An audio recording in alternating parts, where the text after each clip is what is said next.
Eo amin'ny fiara-miasan'ny Madagasikara firenena vahiny dia naneho hatrany ihany koa ny fahavononany hiara-hiasa amin'ny Madagasikara ny firenena rosianina raha ny fanamarihana noentin'ny masoivohon'ity firenena ity izay miasa somonina eto Madagasikara nitondra ny toerany manoloana ny zava-misy ny disadisa ara-politika misy eto Madagasikara ihany koa ity diplomaty ity.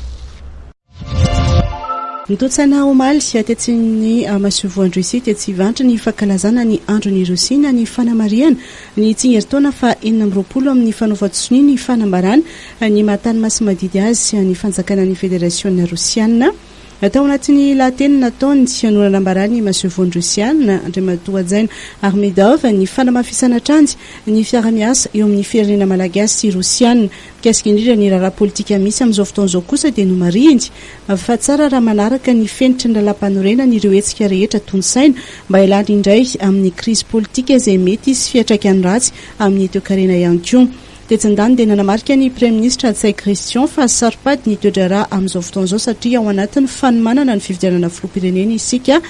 tanjona ny anatontosana fividianana andraisan'ny rehetra anjara madio sy mangarahara ary eken'ny rehetra. Efa misandrahaka amin'ny lafiny maro moa ny fiara-miasa eo amin'ny Madagasikara sy Russie inoana fa iamafy hatrany izany sy indrindra eo amin'ny lafiny fanofanana ny fandriampahalemana ny fahasalamana ny famokarana angovo fambolena fikarohana lalam-barotra fitrandrahana sy fanomezan-danja ny arena an-dranomasina.